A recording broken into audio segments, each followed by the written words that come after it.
So, ministers are to review school guidelines on how to deal with gender identity after settling a court case with parents who had been accused of being transphobic. Get a load of this, people. This story might have missed you, but I'm telling you right now, you need to buckle up because it will shock you. Nigel and Sally Rowe brought a legal challenge against the Department for Education, claiming that their 6-year-old son was labelled transphobic, and indeed they were as well, by a Church of England primary school. So the Department of Education policies, which are under review, advise that schools create gender-neutral lavatories and allow pupils to wear clothes they feel are reflective of their gender identity rather than their biological sex. So the Department of Education has said that the review is not related to the Rose case. Just check this out now, because I'm joined by the parents who brought the legal challenge. It's Nigel and Sally Rowe. Thank you very much.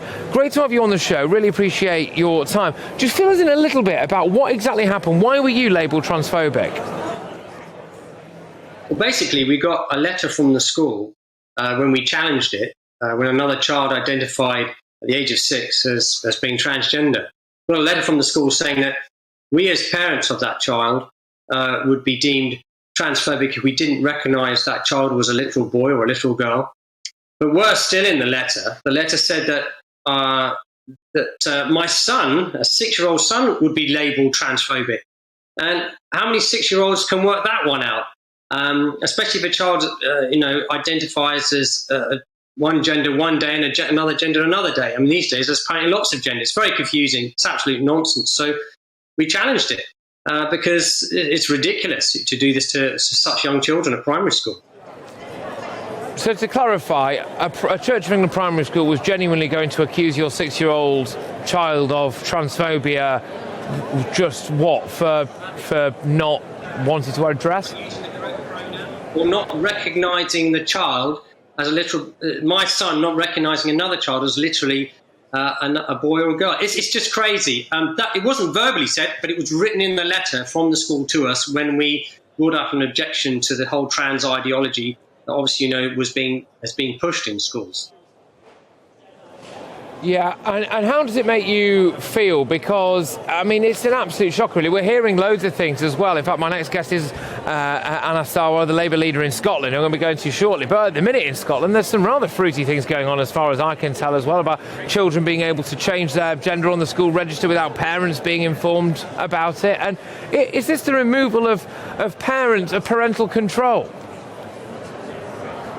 It is indeed. I mean, it's completely mad and ludicrous. I mean, finally, I'm so overjoyed because the British government, well, in the UK, have realised this is absolute nonsense. Common sense has now come, because the trans ideology is a belief system that makes no sense. Firstly, scientifically, we know what do we have in we have male, we have female, we have XX, we have XY. Children do not have the cognitive capacity to work out whether they can change their gender at the age of 6. It's ridiculous. So the fact that what's going on in Scotland, I believe also it's the same in Wales.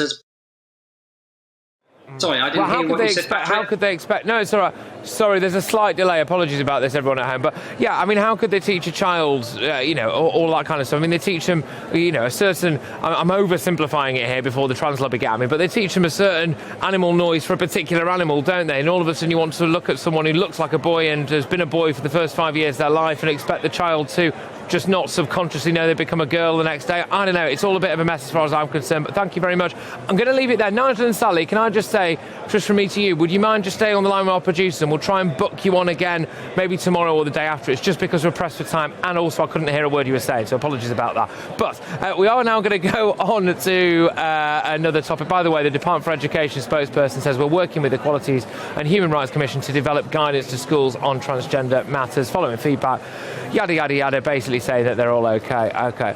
I believe that now I actually have to read this. However, the department still found no grounds to intervene regarding the school's actions, and therefore our decision did not change to reflect the fact that we re-examined the complaint. The department agreed to pay a portion of the claimant's costs in order to settle the case out of court. The Department for Education also said that the guidance they are producing is not related to the Rose case. Right, it's fantastic stuff. Sounds remarkably similar to what I read earlier on, but there we go. If